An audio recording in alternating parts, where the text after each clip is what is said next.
दोस्तों, आज की कहानी है बहू आज से हम दोनों मिलकर काम करेंगे। दोस्तों, कहानी शुरू करने से पहले अगर हमारे चैनल को सब्सक्राइब नहीं किया हो तो कर लीजिए ताकि आपके पास पहुंचे हर रोज नया वीडियो। साक्षी बहू, शादी को 15 दिन हो गए और अब तुम्हें अपनी घर गृहस्थी संभालनी हो गई, तो कल से तुम सुबह 5 बजे उठकर नहा धोकर अपने काम में लग जाना। और हाँ, तेरे ससुर जी ग्रीन टी पीते हैं तो उनके लिए ग्रीन टी और बाकी सबके लिए दूध वाली चाय बना लेना और अच्छा सा नाश्ता भी। उसके बाद घर के बाकी काम और दोपहर का खाना सब देख लेना। कुछ पूछना हो तो मुझसे पूछ लेना। अब तो सब संभाल और मैं अपने बाकी बिहारी की सेवा में मगन रहूंगी। कहते हुए सुधा जी हंसने लगी।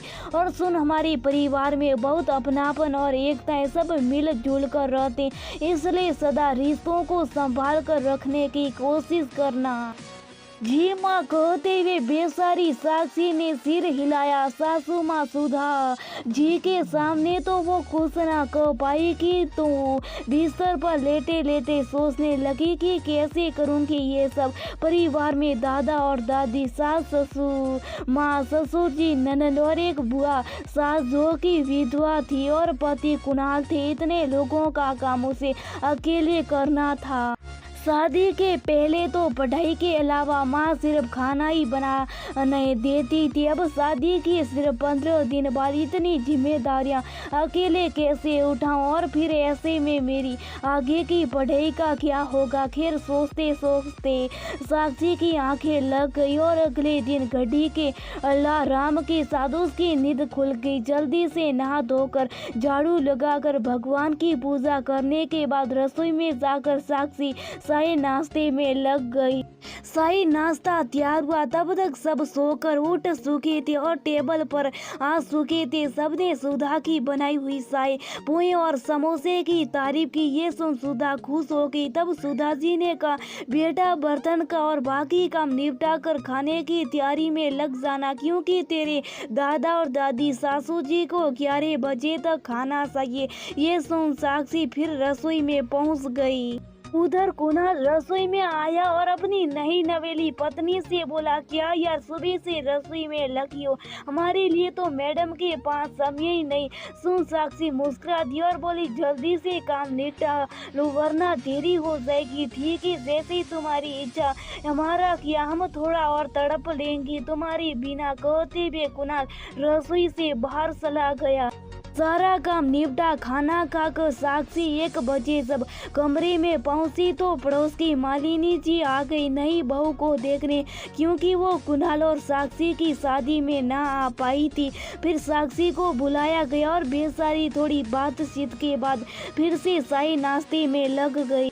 मालिनी जी के जाने तक तो वो उन्हीं के पास बैठी रही।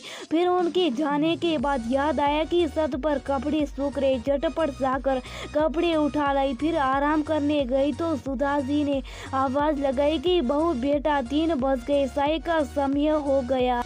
सारी साक्षी बेमन से उठी और शाही गैस पर चढ़ा दी। शाही पीकर बर्तन धोए। फिर घर की महिलाएं आपसी बातचीत कर रही थी। तभी दादी सास ने साक्षी को भी बुला लिया और थोड़ी देर पास बैठने को कहा। बातें करते करते 5 बज गए और फिर रात के खाने की तैयारी में लगना था। दादी सास को हल्का खाना था तो उनके लिए खिचड़ी, बाकी सबके लिए छोले पूड़ी और सलाद। बेचारी साक्षी रात तकती रही कि कोई आकर मदद को पूछेगा, लेकिन ऐसा ना हुआ। खैर, खाना बन गया और सब खाने को संग उंगलियां साट रहे थे तथा साक्षी की तारीफ कर रहे थे। पर शायद साक्षी के चेहरे की थकावट देख कुणाल सब समझ रहा था। खाना खाकर और बाकी काम निपटा कर साक्षी थकी हुई कमरे में पहुंची और जाती बिस्तर पर लेट गई और कब नींद आ गई पता ही ना चला।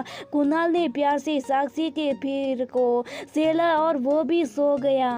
ऐसे 2 दिन निकल गए। कुणाल भी अपनी साक्षी के साथ समयाना बीता पा रहा था।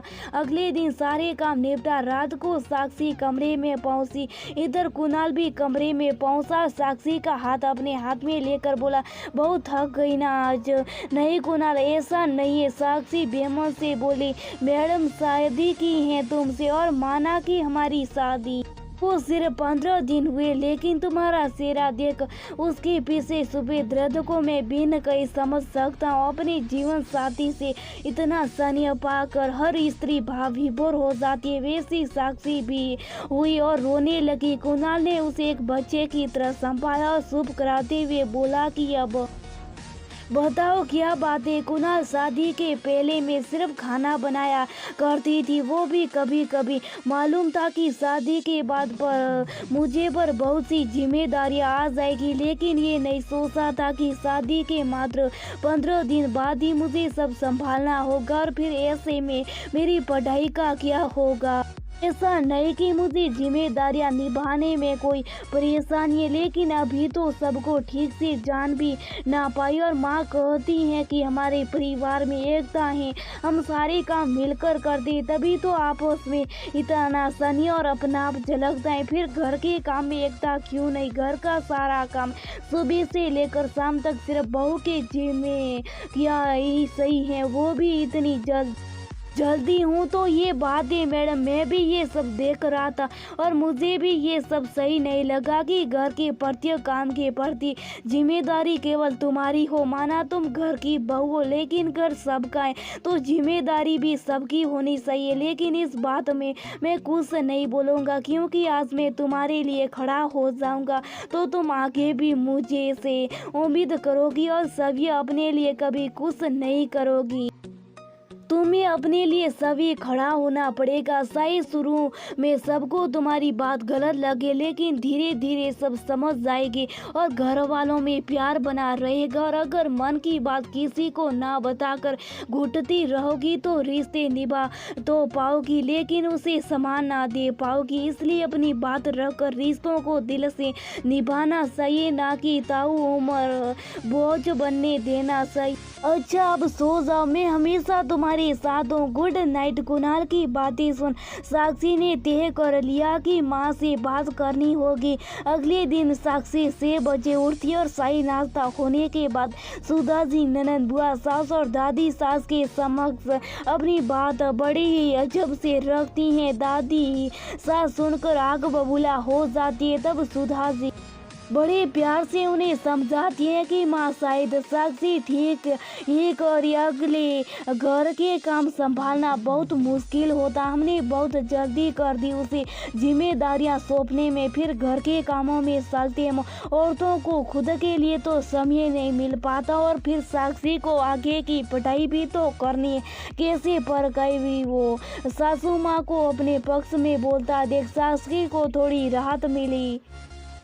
सुधा जी ने आगे कहा कि बहुत सही करी, घर सबका तो जिम्मेदारी भी सबकी हो और मुझे एहसास है इसकी तकलीफ का, क्योंकि इन्हें जिम्मेदारियों के चलते में मेरे सपने पूरे न कर पाए। आज से हम दोनों सास बहू मिलकर सारा काम करेंगे और प्रीति ननद भी हमारी मदद करेगी।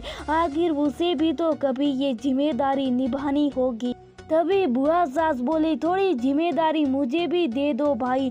हाँ दीदी क्यों नहीं, सुधा जी मुस्कुराते हुए बोली। ये सुन साक्षी सुधा जी के गले लग जाती और मन ही मन कुणाल को धन्यवाद देती। उसे समझकर एक बच्चे जीवन साथी का फर्ज निभाने के लिए दोनों पति पत्नी की आपसी समझ और सलाह से रिश्तों के बीच खटास आने से बस गई थी। और साक्षी रात की सांस ले रही थी कि उसने शुरुआत में अपनी बात रखकर रिश्तों का दम घुटने से बचा लिया।